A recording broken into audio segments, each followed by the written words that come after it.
जरा स्टेज पे आकर 2-4 बातें आपके समक्ष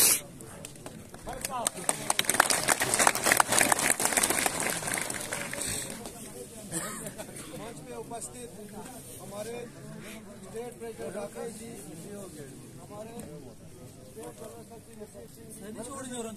स्टेट की टीम यहाँ है, साइड और सभी वर्कर। सबसे पहले तो मैं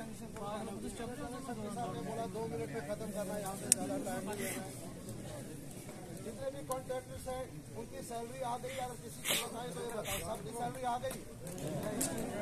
हाँ, श्रीकुल के अलावा सबकी पेमेंट आ गई है ना? वही मेरे पास आपके जलालुद्दीन और श्रीकुल। और जैसे हमारे नरेश जी ने श्रीनिवास पल्ली साहब ने बोला कि जो भी कटिंग का पैसा था, मुझे लगता है कि सारे जैसा कि यूनियन ने आपसे वादा किया था, पिछले महीने एग्रीमेंट किया था, सबको जो भी कटा हुआ पैसा है, जो कटिंग हुई, सबके अकाउंट में एरर की कटिंग आ गया होगा। अगर शिकायत होगी तो आप हमारे वादे के मुताबिक, एग्रीमेंट के मुताबिक जो यूनियन ने आपसे वादा किया था, ये आपका पैसा मिलेगा। और सैलरी अब बार बार इशू रहता है सैलरी का, उसपे हमारे प्रेसिडेंट साहब भी बोलेंगे कल। सबसे पहले तो आपको पता है कि कल एक शर्मनाक वाकया जो अफगान के हेलो बातें मत करो यार, हेलो इधर आ जाओ, हेलो भाई साहब इधर आ जाओ ना आगे। यासिर भाई यार, अगर ऊपर नहीं आओगे तो नजदीक आओ, ऊपर नहीं आओगे तो नजदीक आओ यार। मीटिंग हुई है और अपनी अपनी जगह सारे बातें करते यार, किसी के सुनो ना क्या हो रहा है हमारे साथ और तुम लोगों की वजह से,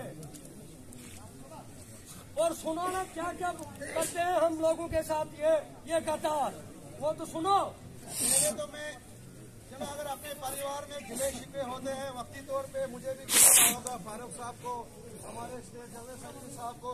ये हमारा एक परिवार है, जब परिवार में 10 लोग होते हैं तो उनमें भी मतभेद रहता है, उसके वर्करों को मोरल डाउन नहीं करना चाहिए। कई बार ग्रुप में ऐसे मैसेज आ जाता है कि वर्कर सोचता है क्या पता यार हमारा परिवार बिखरता नहीं गया है। एक बदकिस्मती होती है कि कई बार हमारा कुछ ये नहीं कि हमारा कोई जाति झगड़ा होता है। कई बार हमारे स्टेट जनरल सेक्रेटरी साहब मुझे कि भाई आप साइड पे क्यों नहीं गए 4 दिन, उस पर लेकर नाराज होते हैं, प्रेसिडेंट साहब पे नाराज होते हैं, या हमें उनसे कोई गिला शिकवा रहता है। तो आप ग्रुप में मैसेज देखते हो तो आप लोग सोचते हो कि पता नहीं यार ये आपस में लड़ रहे हैं तो वर्करों का क्या होगा।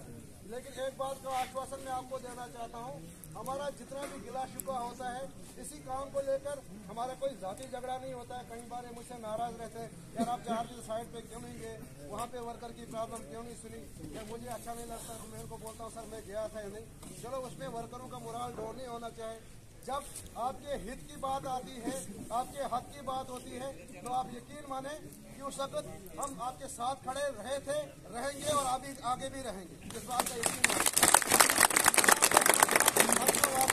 जो शर्मनाक एक वाकया है, हमारे PM चौहान ने, आप कहीं लोग वर्करों को पता है ग्रुप में कोई नहीं थे, तो उसने यहाँ पे अपना गुंडा राज जमाया है, जो वहाँ खड़ी से आया है, कई ठेकेदारों को खुदकशी करा के भी आया है, आपने सुना होगा। लेकिन आपके माध्यम से, हमारे सीनियरों के माध्यम से मैं इसको बताना चाहता हूँ फिर एक बार कि ये गुंडागर्दी छोड़ दे, ये गुंडा राज छोड़ दे। यहाँ पे अब बार बार वो कल हम मीटिंग में बोलने लगा जाते प्रेसिडेंट साहब को, मुझे आपको वाकया सुनाऊं कि आपका काम है डंडा लेकर वर्कर के सामने पूरा 12 घंटे काम कराओ। आपका वर्कर रात को सो जाता है, हमने भी उसको बता दिया। अब जिस दिन आपकी क्लाइंट और आप बिला वजह हमारे लोगों को तारीख लेकर जगाने आओ, क्योंकि वो अपना काम करके 3-4 घंटे या 6 घंटे काम करके 1 घंटे अगर सोता भी है, तो उस दिन आपके वर्किंग प्रेसिडेंट और मैं खुद वो कंबल लेकर सोएंगे, और जब हमारा कंबल उठेगा तो उनको पता होगा कि वो कहाँ पे होंगे। जब सैलरी की बात हुई तो इस बेगैरत आदमी ने, मुझे नहीं, अगर एक पर्चा वो और लगाता है तो लगाने दो, उस बेगैरत और जलील आदमी ने खुद तो चला गया अपनी परिवार के पास दिवाली मनाने, और यहाँ के वर्कर की जब दिवाली बोनस की बात हुई, बहस हुई, तो उसने हमारे खिलाफ पर्चा दायर किया। और लास्ट पे हमने फैसला किया, जब काम बंद था तो हमारे स्टेट जनरल सेक्रेटरी साहब से बात हुई, स्टेट प्रेसिडेंट साहब से बात हुई, क्योंकि इनसे बाहर हम है नहीं, या हमारे सीनियर हैं, जब भी हमें कोई हुक्म देंगे, कोई राय देंगे।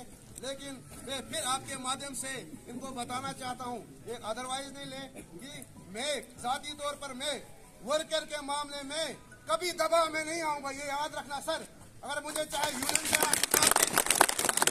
मुझे इन्होंने दबाव में लाया, लेकिन मुझे मजबूर होकर रात को बोलना पड़ा। ठीक है, इन्होंने भी अच्छा सोचा होगा, हमारे हित के लिए बात की होगी, क्या पता इन्होंने बोला यार बिना नोटिस के बंद हुआ है, सर 2 दिन आगे छुट्टी है, वर्कर की एब्सेंट लग जाएगी, क्योंकि वो जलील और बेगैरत आदमी ये पंगा करके चला गया था अपने घर स्विच ऑफ करके। उन्होंने बोला कि 2 दिन इनकी छुट्टी है, आगे इनकी एब्सेंट लग जाएगी, ये वर्कर के हित के लिए बुरा होगा। लेकिन मेरी जमीर अभी तक इजाजत नहीं देती थी, जब तक मैं उसको जूते नहीं मारता तब तक मैं उसके साथ कोई कम्प्रोमाइज नहीं।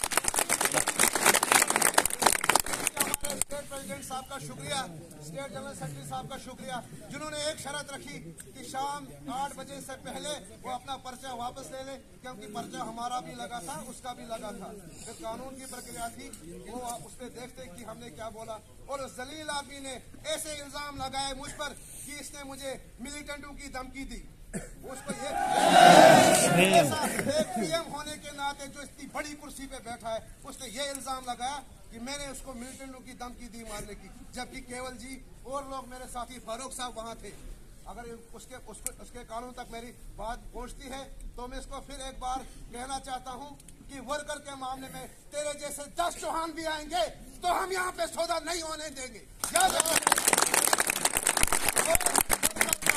हम जिला के रहेंगे आखिरी सांस तक। तेरे हाथ में हमें निकालना होगा तू निकाल दे, तेरे हाथ में हमें मरवाना होगा तू मरवा दे, जितनी तेरी ताकत हो तो लगवा दे। लेकिन वर्कर का हक के लिए मैं तुझे कल भी जूते मारा और आगे भी जूते मारा।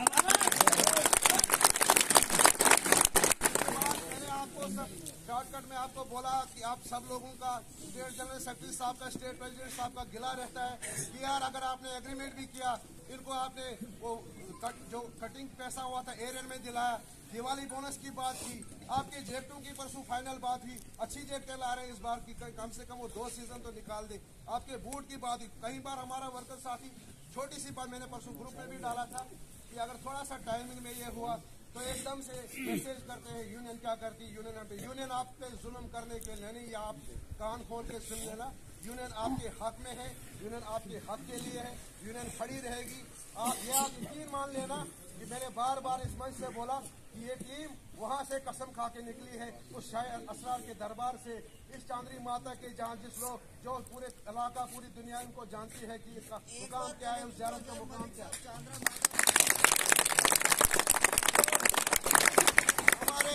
हमारे माता का नाम याद है, बहुत बड़ी बात है। तो वहां से कसम खा के निकली है, तो आप ये कभी नहीं सोचना कि यहाँ इस टीम में कभी भी रंगी भर भी आप